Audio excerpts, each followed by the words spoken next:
관여했던 모든 분쟁이나 전쟁에서 가장 큰 피해를 입은 전쟁이 바로 이 우크라이나 전쟁입니다. 러시아 군사력이 쉽게 말하면 완전히 주저앉았습니다. 독일이 재무장하는 상황을 허용해주는 빌미를 주었다. 이것은 분명히 러시아에게 두고두고 화근이 되지 않을까. 우크라이나 러시아 전쟁 문제가 해결이 되면 동북아시아의 위기가 고조가 될 수 있습니다.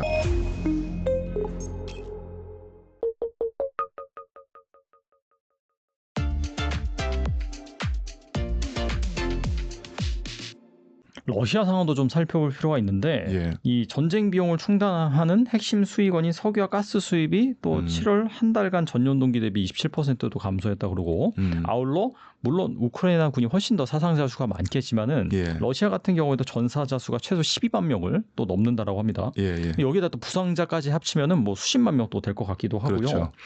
그래서 이 인구 감소와 재정 악화로 러시아 경제 전반이 예. 뭐 심각한 상황이다라는 얘기가 예. 있는데 예. 어떻게 보시나요? 사실은 뭐 이렇게 그 표현하면은 러시아가 감당하고 있는 전쟁 피해를 쉽게 감잡을 수 있을 텐데요. 제2차 세계대전 이후로 러시아가 관여했던 모든 분쟁이나 전쟁에서 가장 큰 피해를 입은 전쟁이 바로 이 우크라이나 전쟁입니다. 뭐 사실 2차 세계대전은 뭐 사실은 뭐 천문학적 거의 뭐 그러니까 1억 9천만 명 인구 중에서 3천만 명이 목숨을 잃는 피해를 입었으니까 네네. 이것은 사실은 뭐 그 진짜 넘사벽의 전쟁 피해였는데 그 이후로 소련 및 러시아가 그 계속해서 그 어떤 특정한 분쟁에 개입하거나 아니면 끌려들거나 했었는데 거기서 입은 피해가 적진 않았죠. 근데 그 전까지는 아프가니스탄에 개입을 해가지고 10년 동안 전투를 하면서 사실은 5만 명 정도의 전사 피해를 입었다고 보통 얘기를 하는데 지금 뭐 훌쩍 그거를 넘어선 상태거든요.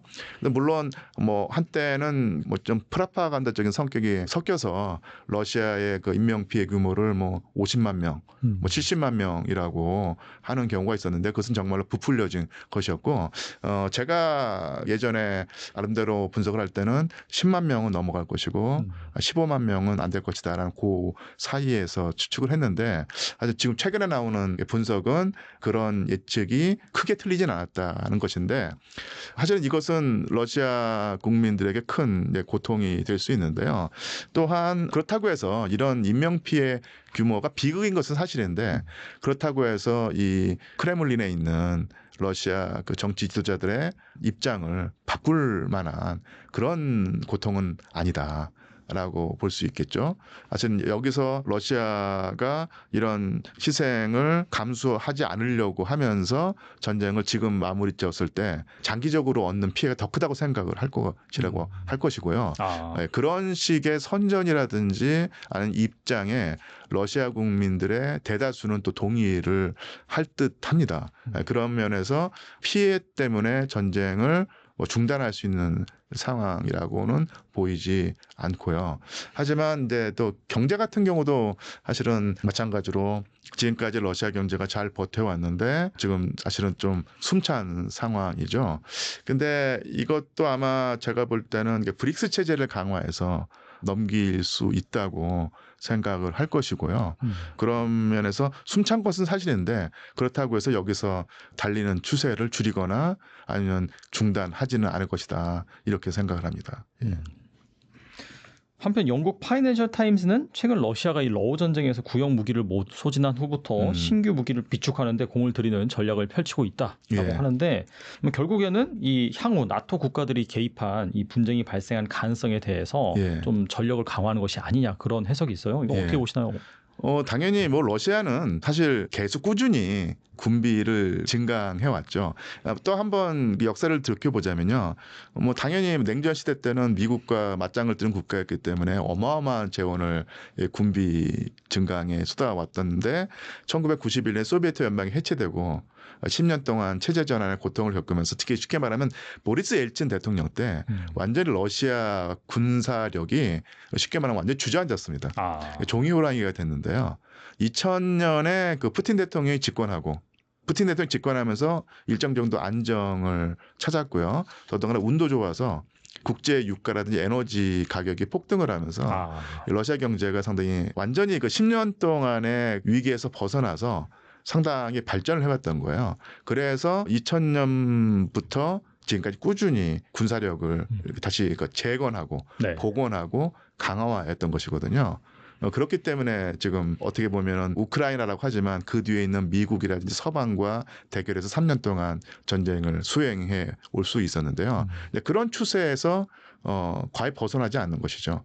그래서 무기 재고가 바닥났기 때문에 군비를 증강하는 것이 아니라 항상 러시아는 1991년부터 2000년까지 요 10년을 빼고서는 항상 다른 나라보다 훨씬 더 많은 재원을 군사력에 투자해 왔는데 오히려 지금 두드러지는 현상은 러시아의 군비 증강보다는 서방 국가들의 군비 증강입니다. 그 측면이 더 오히려 크지 않을까 싶어요. 그래서 러시아가 군비를 증강한다고 하는 것은 뭐 늘 그래왔기 때문에 별로 그러니까 쉽게 말하면 특이하거나 깜짝 놀랄 상황은 아닌 것이고 오히려 예를 들면 독일이 재무장을 한다든지 그러니까 이런 것에 우리가 더 눈길을 주고 서유럽이 과연 어느 수준까지 군비를 증강할 것인가 이런 측면을 더 관심 가지고 봐야 되지 않을까 싶습니다. 지금 보면 유럽에서 전반적으로 이 보수 정권이 계속해서 들어오고 있고요. 예. 특히나 이제 독일 경제 같은 경우에는 뭐 사실 유럽을 이끄는 예. 선두주자였는데 최근에 또 유럽의 병자가 됐다. 예. 이 중국에 너무 의지하다 보니까 독일의 제조업이 무너진다. 대표적으로 이제 자동차 산업을 들 수도 있고. 예. 그래서 어떻게 본다면은 그런 상황을 타개하기 위해서 이 러우 전쟁이라는 게 발생을 해서 이것 때문에 군수 산업으로 돌릴까 하는 그런 움직임이 있다라고 해요. 실제로 뭐 폭스바겐 공장을 거기에서 이제 군수 뭐 물품을 생산할 수도 있다 이런 얘기도 나오고 있고.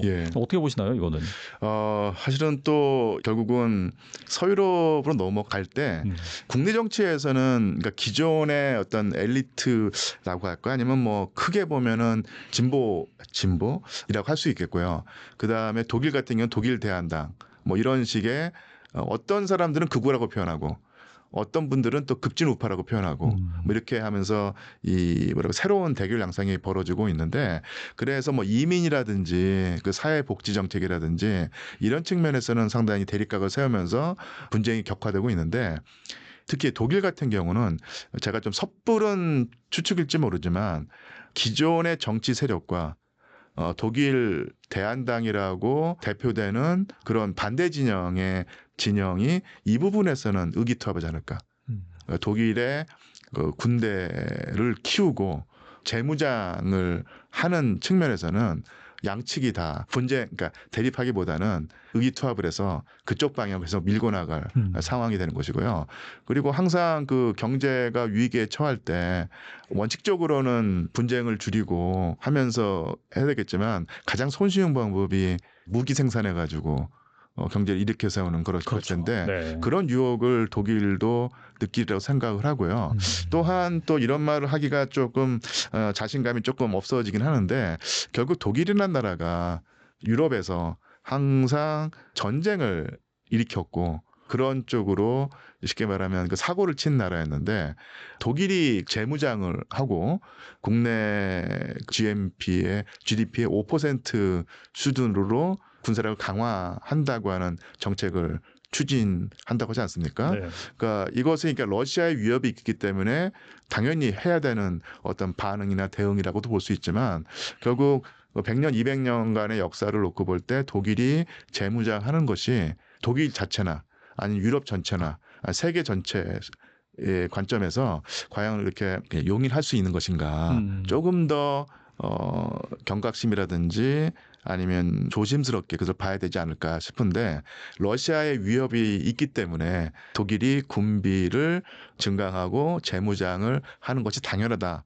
이런 식의 여론이 형성된 것이 사실 뭐 이해는 되는데요. 이 가슴 한켠이 약간 싸한 느낌이 있는 것도 사실입니다. 예. 역사가 계속 그랬던 것 같네요. 사실 또 예. 패전국인 일본을 예. 뭐 미국은 완전 그냥 농업 국가로 만들려고 했는데 예. 또 한반도 전쟁이 발생하는 바람에 예. 또 다시 일본을 막 키워줬었고 예. 그러다 일본이 너무 크니까 예. 또 플라자 합의를 통해서 또 일본의 힘을 빼는 그러면서 또 뭐 러시아와 또 미국이 또 그런 냉전 시대 경쟁을 하다 보니까 또 중국을 또 키워줬는데 예. 지금도 중국이 그러고 그렇죠. 다음 차례는 뭐 이렇게 가다가 또 독일이 될 수도 있겠네요. 예. 진짜. 그러니까 독일이 그래도 이제 전 세계에서 가장 모범적인 민주주의 체제를 운영해왔던 나라인 것은 분명한 사실이고 저도 거기에 상당히 깊은 감명을 받아왔었는데 독일이 자체 방어를 위한 수준으로 군비를 증강하고 재무장을 한다고 하는 것은 충분히 이해 가능하고 또 그럴 필요가 있다고 생각을 하는데 항상 이게 그 관성이란 것이 있기 때문에 그 수준을 뛰어넘는 수준으로 방어 차원을 벗어나서 공격할 수 있는 수준으로까지 군비가 증강되는 것을 우리가 지켜보고 아니면은 아무런 위험성이 없다고 낙관할 수 있는가? 역사를 놓고 보면은 그것이 좀 쉽지만은 않습니다. 독일의 재무장, 군비 증강을 조금은 감시의 눈길로 우리가 봐야 될 필요성이 있다. 이렇게 볼 수 있겠고요. 그런 의미에서 그 푸틴 대통령이 2022년에 우크라이나를 침공했을 때 나타나는 어떤 파급이란 것이 있는데 그 안 좋은 쪽의 파급이 결국 독일의 군비 증강, 재무장이라고 하는 사태를 결국은 허용하는 빌미를 제공했다는 측면에서는 이 전쟁이 어떻게 끝날지는 모르겠지만 푸틴이 잃어버린 것을 그러니까 푸틴 대통령과 러시아의 실을 따질 때는 분명히 독일이 재무장하는 상황을 허용해주는 빌미를 주었다. 이것은 분명히 러시아에게 두고두고 화근이 되지 않을까 싶습니다. 예. 아무튼간에 이게 뭐 바로 종전이 될지 뭐 어떻게 될지 모르겠지만 확실히 그 끝에 가까워졌다는 그런 느낌을 받을 수가 있는데 그렇다면 이 러우 전쟁 이후에 이 동북아 정세는 어떻게 될지 우리나라에 또 미친 영향은 무엇일까요? 결국은 푸틴 대통령이 알래스카에서 나름대로 적지 않은 성과를 얻은 것은 미국에게서 많은 양보를 얻어냈다는 결과일 텐데 그럼 그 미국은 왜 양보를 했을까?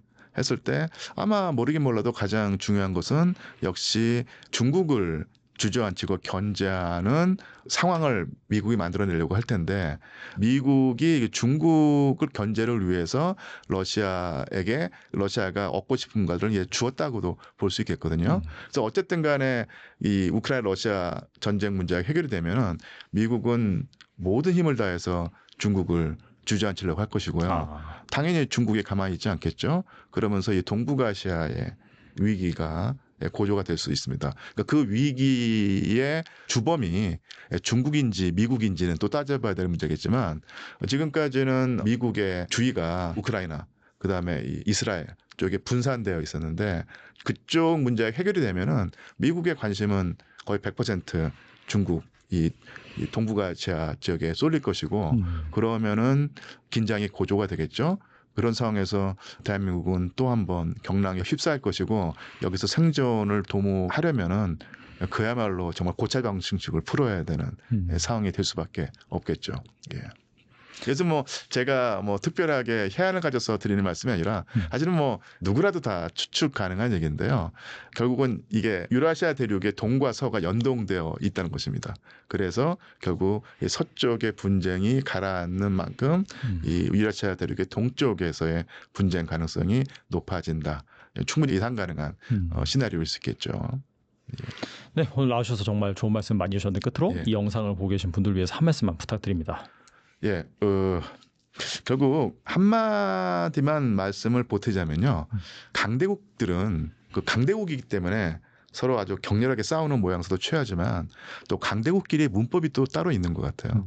그래서 어느 순간에 강대국들은 뭐 진짜 그 상대방을 완전히 제압하겠다고 서로 그 치열하게 싸웠다가도 한순간에 악수를 하면서 서로 웃는 낯으로 껴안을 수 있는 그 상황이다. 이런 것이 역사가 항상 입증해 왔는데요. 그런 상황에서 바보가 되는 것은 바로 그 주변에 있는 작은 나라들입니다.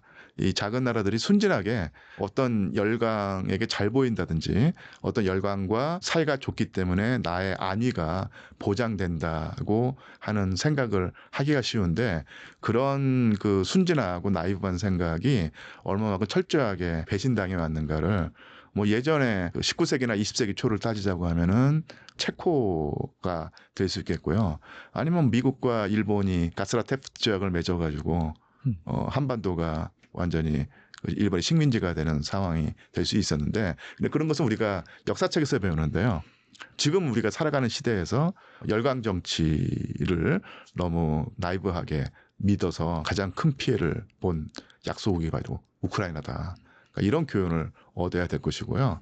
그래서 이제 우리가 그 동맹 정치라든지 동북아시아 정세를 분석할 때 미국을 믿고 따르면 우리의 안위가 자동적으로 보장된다는 생각을 해왔는데 그런 생각이 위험할 수도 있다.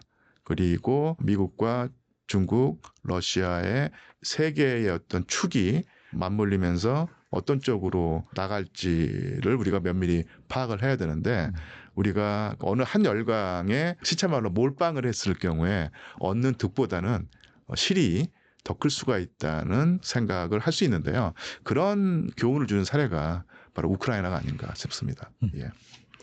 네, 정말 역사는 또 반복되고 있고 또 말씀하신 것처럼 이 러우 전쟁이 끝나면은 확실히 이 동북아 그 예. 정세가 좀 시끄러울 것 같은데 이 우크라이나의 사례를 반면교사 잘 삼아가지고 우리나라가 좀 지혜롭게 예. 잘 대처해 나가서 정말 우리나라가 잘 됐으면 하는 그런 바람이 있습니다. 예, 또 다음에 그렇습니다. 모셔가지고 또 말씀 나눠보도록 하겠습니다. 예. 네, 류현수 교수님 지금까지 감사합니다. 예, 고맙습니다.